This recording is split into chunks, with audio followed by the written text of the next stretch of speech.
경찰이 공범으로 의심되는 2명의 용의자를 체포해서 따로따로 조사실로 불러서 이런 제안을 했습니다. 너희 2사람이 모두 무죄를 주장한다고 해도 정황 증거가 충분하지 않기 때문에 너희들은 각각 2년, 징역 2년형을 구형받게 될 것이다. 하지만 네가 만약에 네 죄를 자백하고 지금 무죄를 주장하는 상대방, 공범에게 유죄를 내릴 수 있도록 네가 협조하면, 그러니까 상대방이 죄를 지었다는 것을 네가 정보를 나에게 알려주면 너는 무죄로 풀어주겠다. 그러나 공범에게는 징역 5년을 구형하겠다. 만약에 둘 다 상대의 유죄를 인정한다면, 상대방이 죄를 지었다고 그렇게 상대방의 죄를 인정한다면 2사람 다 똑같이 징역 4년을 구형받게 될 것이다. 경찰로부터 이런 제안을 받은 2명의 죄수는 어떤 결정을 내려야 자기에게 유리할지 갈등을 겪게 됩니다. 만약에 여러분이 죄수 가운데 한 사람이라면 어떤 결정을 내리시겠습니까? 제가 설명한 내용 잘 모른다고 하더라도 어떤 경우가 형량이 가장 낮은지를 생각하면 될 것입니다. 2사람이 끝까지 저는 죄를 짓지 않았습니다, 무죄를 주장하면 각각 2년형을 구형받게 됩니다. 그게 가장 현명한 선택입니다. 그런데 대부분은 둘 다 상대방의 유죄를 인정합니다. 저는 죄를 지었지만 상대방도 이런 죄를 지었습니다라고 인정을 함으로써 그렇게 되니까 각각 상대방의 죄를 인정하게 되죠. 징역 4년형을 구형받게 된다고 합니다. 이것은 죄수의 딜레마, Prisoner's Dilemma라고 하는 게임 이론에 나오는 예화 가운데 하나입니다. 둘 다 끝까지 무죄를 주장했다면 징역 2년형을 구형을 받게 될 텐데 왜 상대방의 유죄를 인정함으로써 징역 4년형을 구형받게 되는 걸까요? 인간은 언제나 자기의 유익을 위해서 상대방을 배신하는 존재이기 때문에 자신은 무죄로 풀려나고 싶고 대신 상대방은 징역 5년형을 구형받게 하려고 하다가 함께 4년형을 구형받게 되는 함정에 빠지고 마는 것입니다. 작년 11월에 개봉해서 누적 관객수 1,300만 명을 기록한 서울의 봄이라고 하는 영화가 있습니다. 중앙정보부장 김재규가 박정희 대통령을 저격한 12.6 사태가 벌어진 후 46일 만인 12월 12일 보안사령관 전두환 장관이 일으킨 군사반란을 일으킨 영화가 바로 서울의 봄이란 영화입니다. 이 영화를 만든 김성수 감독이 한 언론과 인터뷰에서 자기가 과거 제작했던 영화 가운데 실패한 경험을 고백하는 걸 본 적이 있습니다. 10년 동안 공백 기간이 있은 다음에 처음으로 메가폰을 잡은 작품이 감기라고 하는 재난 영화였다고 합니다. 그런데 흥행에 신경을 쓰다 보니까 사람들의 말에 너무 귀를 기울였다고 합니다. 투자자, 돈을 댄 사람이 하는 말도 듣고 제작자가 하는 말도 죄다 듣고서 영화에 반영을 했습니다. 영화를 다 찍고 나서 편집하려는 순간 이 김성수 감독은 깨달았다고 합니다. 내가 영화를 망쳤구나. 근사한 옷이라고 마구마구 집어넣어가지고 모든 옷이 다 구겨져서 못 입게 된 여행 가방, 캐리어와 같았다라고 말을 했습니다. 이런 실패를 교훈 삼아서 만든 영화가 서울의 봄이라고 합니다. 이 영화를 만들 때는 주변 사람들의 말에 귀를 기울이지 않았고 관객이 지금 이 장면을 보고 있다라고 하는 생각만 했다고 합니다. 욕심은 삶의 원동력이 됩니다. 부산 사람들의 사투리 가운데 애살이라는 말이 있습니다. 누군가가 자신이 맡은 일을 잘하고자 하는 욕심과 애착이 클 때 그 사람을 애살이 크다, 애살이 많다라고 말을 합니다. 애살이 많은 사람은 매사에 적극적입니다. 그러나 애살도 지나치면 독이 됩니다. 특히 신앙생활에서는 그렇습니다. 오늘은 이런 욕심에 관해서 함께 생각해 보도록 하겠습니다. 예수님께서 길을 가고 계실 때 어떤 한 사람이 달려와서 예수님 앞에 무릎을 꿇고서 이렇게 물었습니다. 선생님, 제가 무엇을 해야 영생을 얻을 수 있겠습니까? 예수님의 뒤를 따르는 사람 무척 많았습니다. 그러나 무릎까지 꿇고서 예수님께 뭔가를 묻는 사람은 그렇게 많지 않았습니다. 아마 이 사람은 그만큼 간절함이 컸기 때문이었을 것입니다. 예수님 그에게 십계명의 말씀을 하셨습니다. 십계명 시키라는 말이었죠. 그러자 그는 그건 어려서부터 제가 잘 지켜오고 있습니다 라고 대답을 했습니다. 어려서부터 십계명을 지켰다면 이 사람은 믿음이 신실한 가문의 자녀였던 것이 틀림없습니다.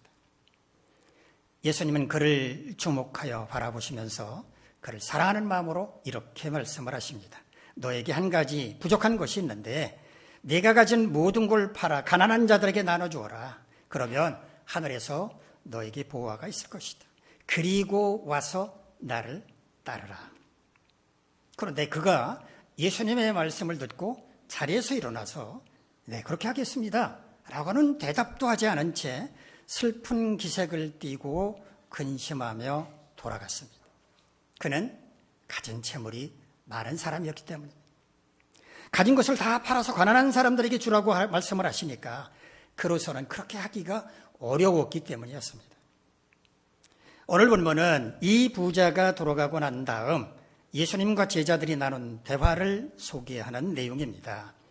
본문이 23절을 보면 예수님께서 제자들에게 재물이 있는 사람은 하나님의 나라에 들어가기가 심히 어렵다라고 말씀하신 것으로 기록하고 있는데 헬라어 원문 성경을 보면 의문문으로 되어 있습니다. 그러니까 재물을 가진 사람이 하나님의 나라에 들어가기가 얼마나 어려운지 너희들은 아니? 라고 물어봤다는 얘기입니다. 예수님의 질문에 제자들이 놀라서 아무 말도 하지 못하자 예수님께서 직접 대답을 하셨습니다. 우리 본문 24절, 25절 말씀 함께 읽겠습니다. 시작. 제자들이 그 말씀에 놀라는지라 예수께서 다시 대답하여 이르시되 얘들아 하나님의 나라에 들어가기가 얼마나 어려운지 낙타가 바늘 귀로 나가는 것이 부자가 하나님의 나라에 들어가는 것보다 쉬우니라 하시니. 부자가 하나님의 나라에 들어가는 게 얼마나 어려운지 차라리 낙타가 바늘귀로 나가는 게 쉬울 거라고 말씀을 하셨습니다. 저도 이제 눈이 침침해져서 바늘귀에 실을 꿰는 게 어렵습니다. 그거 꿰려면 한참을 왔다 갔다 하고 힘들어서 꿰야 하는데 그 조그만 구멍으로 낙타가 어떻게 들어가겠습니까? 불가능한 일입니다. 있을 수가 없는 일입니다. 이것은 일종의 과장법적 표현입니다. 부자가 하나님 나라에 들어가는 것이 그만큼 어렵다라고 하는 것을 강조한 말씀입니다. 이 말씀을 들은 제자들은 더 놀랄 수밖에 없었습니다. 그렇게 어려운 일이라면 이 땅에 있는 부자 가운데 누가 하나님의 나라에 들어갈 수 있겠다는 말인가? 라면서 뒤에서 구시렁구시렁 거리고 있었을 때 예수님께서 제자들에게 말씀을 하십니다. 우리 27절 말씀 함께 읽겠습니다. 시작. 예수께서 그들을 보시며 이르시되 사람으로는 할 수 없으되 하나님으로는 그렇지 아니하니 하나님으로서는 다 하실 수 있느니라. 부자가 하나님의 나라에 들어가는 것이 낙타가 바늘길을 통과하는 것보다 어렵긴 하지만 불가능하진 않다는 겁니다. 하나님께서는 얼마든지 가능하게 하신다는 겁니다. 하나님이 어떻게 가능하게 하신다는 말씀이었을까요? 낙타가 바늘길로 통과하는 기적. 자, 분명히 깜짝하게 기적을 이루는 것처럼 기적적인 방법으로 부자도 하나님 나라에 들어가게 하신다는 말씀이었을까요?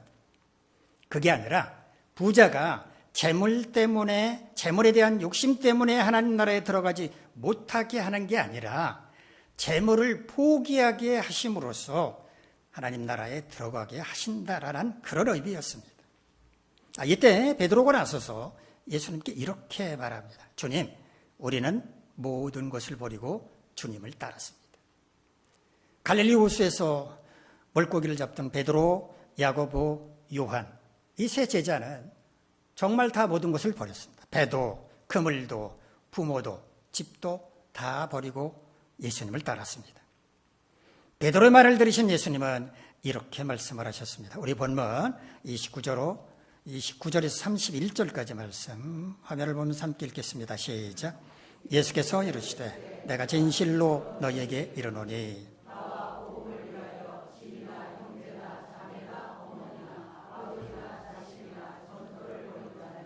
현세에 있어 집과 형제와 자매와 어머니와 자식과 전토를 100배나 받되 박해를 겸하여 받고 내세 영생을 받지 못할 자가 없느니라.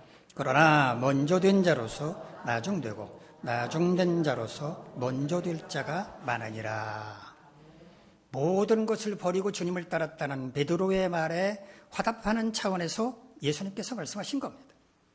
주님과 복음을 위해서 집이나 형제나 자매나 어머니나 아버지나 자식이나 전토를 벌인 자라고 말씀을 하시는데, 베드로가 모든 것을 버렸다고 한 이 모든 것을 예수님이 구체적으로 언급하신 겁니다.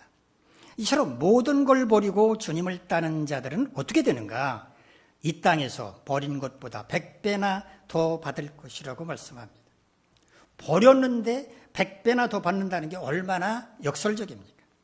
그런데 버린 것만 더 받는 게 아니라 박해도 겸하여 받을 것이라고 말씀하십니다. 왜 박해를 받아야 한다고 말씀을 하셨을까요? 마태복음 10장을 보면 예수님께서 12제자를 세우시고 그들을 세상 가운데로 파송하시는 이야기가 나옵니다. 이때 예수님은 제자들을 세상 가운데로 내보내는 것이 마치 양을 이리 가운데로 보내는 것 같다라고 말씀을 하셨습니다. 양과 이리는 잡아먹고 잡아먹히는 그런 관계입니다. 얼마나 위험했으면 이렇게 말씀을 하셨겠습니까? 사람들이 제자들을 공회에 넘겨줄 것이고 회당에서 채찍질을 당할 것이라고도 말씀하셨습니다. 이처럼 예수 그리스도를 따르는 자들이 박해를 받게 되는 것은 마귀가 공중의 권세를 잡고 있기 때문입니다. 마귀는 이 땅에서 하나님의 나라가 확장되는 것을 원치 않기 때문에 할 수 있는 모든 수단과 방법을 동원해서 믿는 자들을 박해하기 때문입니다. 그러므로 주님과 복음을 위해 모든 걸 버리고 주님을 따르는 자는 버린 것보다 100배를 받지만 박해도 겸하여 받게 될 것이라고 말씀하신 것입니다. 그러나 이거는 이 땅에서의 일이고 내세, 즉 장차 우리가 갈 세상 천국에서는 영생을 받지 못할 사람이 없다고 말씀을 하십니다. 반드시 영생을 받는다는 말씀입니다. 그런데 마지막 31절에서 뭐한 말씀을 하십니다. 먼저 된 자로서 나중되고 나중된 자로서 먼저 될 자가 많을 것이다 라고 말씀을 하셨는데, 이 말씀 무슨 의미였을까요? 헬라어 원문대로 보면 먼저 된 자는 1등을 가리킵니다. 그리고 나중된 자는 꼴찌를 가리킵니다. 1등이 꼴찌가 되고 꼴등이 1등이 되는 경우가 많을 것이다 라고 말씀을 하신 건데, 이게 도대체 무슨 의미였을까요? 이것은 제자들의 교만함을 경계한 것이라고 볼 수 있습니다. 먼저 된 자, 즉 1등은 모든 걸 버리고 주님을 따른 제자들을 가리킨다고 볼 수 있습니다. 그렇게 먼저 구원받았다고 교만하지 말라는 말씀입니다. 그러다가는 꼴찌가 될 수도 있다는 겁니다. 대표적인 예가 있죠. 가룟 유다입니다. 가룟 유다는 모든 걸 버리고 주님의 제자가 되었습니다. 그런데 주님을 배반함으로써 저주를 받는 대상이 되고 말았습니다. 그러므로 모든 걸 버리고 주님을 따른다고 교만해서는 안 된다고 경고하신 것입니다. 오늘 본문의 핵심 메시지는 무엇인가요? 예수님은 영생을 얻고자 찾아왔던 부자가 재물에 대한 욕심을 버리지 못한 채 근심하며 돌아가자 제자들에게 하나님의 나라에 들어가려면, 즉 영생을 얻으려면 욕심을 버려야 한다라고 말씀을 하셨는데, 베드로는 우리는 모든 것을 버리고 주님을 따랐다면서 우쭐해하자 먼저 되었다고 자랑하다가 나중에 될 수 있으므로 교만하지 말고 조심해야 한다라고 경고하셨습니다. 이것이 오늘 본문의 핵심 메시지입니다. 예수님은 오늘 본문에서 낙타를 예로 들어서 설명을 하셨습니다. 낙타는 어떤 동물입니까? 사막에 최적화된 동물입니다. 짐을 운반하는데 낙타처럼 쓰임받는 동물은 없을 것입니다. 예수님께서 굳이 낙타를 예로 든 것은 무거운 짐을 강조하기 위해서였다고 생각을 합니다. 낙타는 늘 무거운 짐 혹은 사람들을 등에 짊어지고 다니는데 하나님의 나라는 그렇게 짐을 짊어진 채 들어갈 수가 없다. 즉 모든 짐을 다 버려야 들어갈 수 있다라고 하는 것을 강조하려고 낙타를 예로 든 것이라고 생각을 합니다. 하나님의 나라는 짐을 지고 들어갈 수 없는 나라입니다. 존 버년이 쓴 철로역정을 보면 주인공 크리스천이 천국문에 이르기 직전에 마지막으로 죽음의 강을 건너는 것을 볼 수가 있습니다. 그 강에는 다리가 없었습니다. 다리가 없으니까 스스로 몸을 강물에 던져서 그 강을 건너가야만 천국문에 이를 수 있었습니다. 더구나 그 강은 매우 깊었습니다. 짐을 진 채 이런 강을 건널 수 있을까요? 그렇게 생각한다는 것 자체가 어리석은 짓입니다. 이 강은 육신의 죽음을 의미합니다. 죽을 때 짐을 지고 가는 사람 보셨습니까? 마케도니아 왕국의 왕으로서 당시 지중해 주변에 있던 대부분의 나라들을 정복했던 알렉산더 대왕, 이 알렉산더 대왕이 세계 마지막 순간에 이렇게 유언을 했다고 합니다. 내가 죽거든 관의 양쪽에 구멍을 내서 관 밖으로 내 두 손이 나오게 하라. 신하들이 의아하게 생각을 했을 거 아닙니까? 왜 그렇게 하라고 말씀을 하시나? 그때 알렉산더가 이렇게 부연 설명을 했다고 합니다. 천하를 움켜쥐었던 알렉산더도 이 세상을 떠날 때는 빈손으로 간다는 것을 사람들에게 보여주려고 한다. 누구라도 죽을 때는 빈손으로 가야 합니다. 하나님의 나라는 짐을 진 채 들어갈 수가 없습니다. 그렇다면 우리가 내려놓아야 할 짐은 어떤 게 있을까요? 첫 번째는 죄악의 짐입니다. 우리가 예수 그리스도를 영접하는 순간 우리가 짊어지고 있던 죄악의 짐은 벗겨집니다. 그런데도 우리는 어리석게도 그 짐을 다시 짊어집니다. 수십 년 예수님의 뒤를 따라와 놓고는 무슨 미련이 많아서 그런지 죄악의 짐을 다시 주섬주섬 짊어진 채 힘겨운 인생길을 걸어갑니다.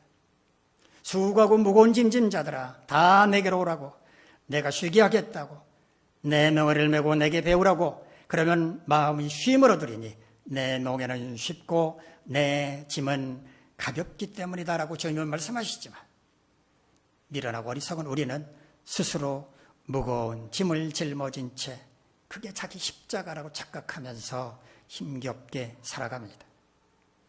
이런 우리를 박수치면서 반겨주는 사람이 있습니다. 바로 마귀입니다. 죄의 짐을 짊어진 채 천국에 들어갈 수는 없습니다. 반드시 죄의 짐을 벗어버려야 합니다. 두 번째, 자기 공로나 업적이란 짐입니다. 사람은 누구나 자신이 이룬 공로를 자랑하고 싶어 합니다. 누군가가 알아봐주고 또 자기를 인정해주기를 바랍니다. 그래서 그 공로가 빛이 발에 퇴색할 그때까지도 후줄근한 그 짐을 훈장처럼 짊어지고 살아갑니다. 그러나 천국은 그 짐을 짊어진 채 들어갈 수가 없습니다. 다 내려놓아야 합니다. 세 번째, 권세라는 짐입니다.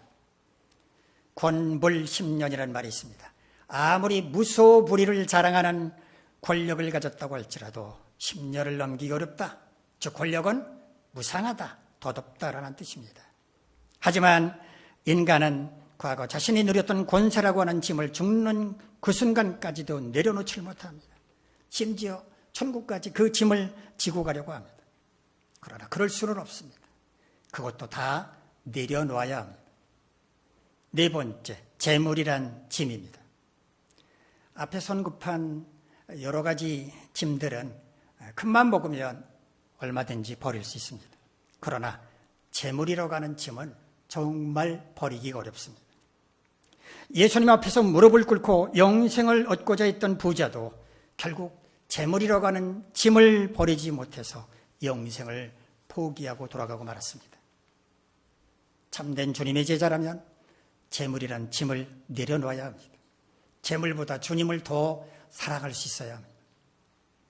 그렇다면 우리는 어떻게 무거운 짐들을 내려놓고 홀가분하게 하나님의 나라에 들어갈 수 있을 것인지 그 비결을 생각해 보도록 하겠습니다. 첫 번째는 성령의 도우심을 받아야 합니다. 부자가 하나님의 나라에 들어가는 것이 얼마나 어려운지 낙타가 바늘 끼로 나가는 게 차라리 쉬울 것이라는 말씀을 듣고 제자들이 그러면 도대체 누가 구원을 받고 하나님 나라에 들어가겠느냐고 볼멘소리로 구시렁거릴 때 예수님께서 뭐라고 말씀을 하셨습니까? 사람은 할 수 없지만 하나님은 하실 수 있다고 말씀하셨습니다. 즉 성령의 도우심을 받는다면 얼마든지 무거운 짐들을 내려놓을 수 있다는 말씀이었습니다. 2023년 기준으로 우리나라 100대 기업 절반의 직원 평균 연봉이 1억 원을 돌파했다고 합니다. S-오일 1억 7,300만 원을 필두로 해서 삼성, LG, 현대, SK 등 대기업 직원들의 평균 연봉은 1억 원에서부터 1억 5천만 원에 이른다고 합니다. 자세한 정보는 알 수 없겠지만 아마 여러분 가운데도 여기에 해당하는 사람이 있을지도 모릅니다. 연봉 1억 원이면 월급으로 하면 800만 원 이상. 거기에서 세금, 가번세, 의료보험료, 국민연금 등을 공제하면 약 600만 원 이상은 될 것입니다. 자, 이때 어떤 사람은 80만 원의 11조를 드릴 것이고 어떤 사람은 60만 원의 11조를 드릴 것입니다. 11조를 드리는 기준이 달라서 이런 차이가 나지만 이 정도만 드려도 신앙 양심이 있는 사람입니다. 하지만 이렇게 정직한 11조를 드리는 사람은 찾아보기 드뭅니다. 대부분은 각자 신앙 수준에 따라서 적당하게 줄여서 드립니다. 물건값을 깎는 것처럼 하나님께 바치는 헌금도 깎아서 드리는 것입니다. 하나님께 헌금을 드리는 것은 각자의 믿음에 비례하기 때문에 왜 적게 드리느냐고 말할 수는 없습니다. 또 형편이 정말 어렵기 때문에 헌금을 드릴 수 없는 사람도 있으므로 헌금에 대해서는 함부로 말해서는 안 됩니다. 다만 기쁨으로 하나님께 헌금을 드리는 것은 성령의 도우심이 있어야 가능하다는 것은 알고 계셔야 합니다. 성령께서 감동을 주실 때 욕심을 내려놓을 수 있기 때문입니다. 남을 돕거나 혹은 대접하는 것도 마찬가지입니다.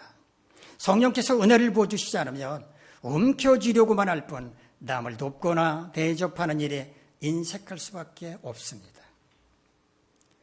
이런 말을 듣기 싫어하는 사람들이 있는데요. 그렇게 심정적으로 거부하려고만 할 것이 아니라 하나님께 기도부터 할 것을 권면해 드립니다.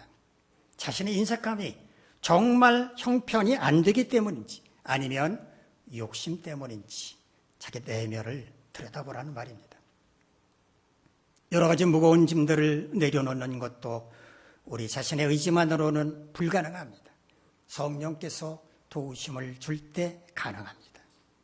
그러므로 무거운 짐을 내려놓고자 한다면 성령께서 도와주시도록 간절한 마음으로 기도부터 해야 합니다. 두 번째, 세상 그 무엇보다도 주님을 더 사랑할 수 있어야 합니다. 우리가 어떤 것에 붙잡혀 살아간다고 하는 것은 우리가 그것에 대한 강한 애착을 갖고 있다는 말입니다. 돈의 가치를 모르는 꼬마가 5만 원짜리 지폐를 손에 쥐고 있었습니다. 별의별 말로 꼬셔도 그 돈을 놓으려고 하지 않았습니다. 꽉 쥐고 있었습니다. 이때 엄마가 500원짜리 동전을 보여주면서 이거하고 바꿀까? 그랬더니 꼬마가 얼른 5만 원짜리 지폐를 내려놓고 500원짜리 동전을 쥐었습니다. 그리고 행여라도 놓칠세라 500원짜리 동전을 꽉 손에 쥐고 있었습니다. 꼬마의 눈에는 5만 원짜리 지폐보다는 500원짜리가 훨씬 매력적으로 보였기 때문입니다. 우리가 어떤 것에 집착한다고 하는 것은, 그래서 그것을 내려놓지 못한다고 하는 것은 우리가 그것을 사랑하는 마음이 그만큼 크다는 말입니다. 그런데 만일 우리가 그것보다 주님을 더 사랑한다면 우리는 얼마든지 그것을 버릴 수 있게 될 것입니다. 부모에게 자신의 간의 일부를 떼어주는 자녀가 있습니다. 아내에게 자신의 신장을 떼어주는 남편도 있습니다. 이런 사람들은 어떻게 자기 장기 일부를 떼어줄 수 있을까요? 세상 그 무엇보다도 자기 부모를, 자기 아내를 사랑하는 마음이 크면 얼마든지 그렇게 할 수 있습니다. 왜 무거운 짐을 버리지 못할까요? 그걸 사랑하는 마음이 너무 크기 때문입니다. 그러나 그것보다 주님을 더 사랑할 수 있다면 주님을 위해서 얼마든지 그것을 내려놓을 수 있습니다. 셋째, 천국에 가면 우리가 이 땅에서 버린 것보다 더 풍성하게 주님으로부터 받게 될 것을 확신할 수 있어야 합니다. 예수님은 나와 복음으로 위해서 모든 것을 버린 사람은 이 땅에서 100배나 더 받게 될 것이라고 말씀을 하셨습니다. 그러나 예수님을 따르던 제자들이 실제로 100배나 더 받았다는 증거는 성경에서 찾아볼 수 없습니다. 저는 예수님께서 제자들에게 이 말씀을 하신 목적은 실제로 땅에서 100배를 받을 것이다 라고 하는 것을 강조한 것이 아니라 그만큼 영적인 기쁨이 크다는 것을 강조하신 거라고 생각합니다. 그 말씀을 들었던 제자들도 그래 100배 받을 거야 라고 받아들였을 거라고 생각하지 않습니다. 그러나 천국에 가면 우리가 이 땅에서 버린 것보다 100배를 더 받게 될 것이라고 저는 분명히 확신합니다. 영생을 얻는 길을 알고자 예수님을 찾아왔던 부자에게 예수님은 그가 가진 모든 것을 팔아 가난한 자들에게 나눠준다면 하늘에서 그에게 보화가 있을 것이라고 말씀하셨습니다. 이 땅에서 재물에 대한 욕심을 내려놓을 때 천국에서 그보다 더 값진 보화로 대갚아 주실 거라는 말씀이었습니다. 그러나 부자는 예수님의 말씀을 받아들일 만한 믿음이 없었고 결국 영생으로부터 멀어질 수밖에 없었습니다. 내가 주님을 위해 복음을 위해 어떤 것을 버릴 때 천국에 가면 내가 버린 그것과 비교할 수 없을 만큼 귀하고 값진 보화를 받게 될 것임을 확신할 수 있다면 우리가 버리지 못할 게 뭐가 있겠습니까? 하나님의 나라는 무거운 짐을 버려야 갈 수 있습니다. 죄악의 짐, 자기 공로나 업적이라고 하는 짐, 권세라는 짐, 재물이라는 짐을 모두 버려야 합니다. 어떻게 무거운 짐을 버릴 수 있습니까? 성령의 도우심을 받을 때, 세상 그 무엇보다 주님을 더 사랑할 수 있을 때, 천국에 가면 우리가 이 땅에서 버린 것과 비교할 수 없을 만큼 귀하고 값진 것을 풍성하게 받게 될 것을 확신할 때 기꺼이 버릴 수 있습니다. 여러분은 모두 이와 같이 주님을 위해, 복음을 위해 죄악의 짐도, 자기 공로나 업적의 짐도, 권세라는 짐도, 재물이라는 짐도 과감하게 내려놓고 홀홀 털어버리고 깃털처럼 가볍게 천국문을 향하여 순례의 길을 걸어가는 성도다운 성도가 되시기를 간절히 바랍니다. 기도하겠습니다. 자비로우신 하나님, 우리 모두 무거운 짐을 다 내려놓고 홀가분하게 깃털처럼 가볍게 천국문을 향하여 순례의 길을 걸어가는 성도다운 성도가 될 수 있도록 도와주시옵소서. 예수님의 이름으로 기도하옵나이다. 아멘. 자리에서 일어나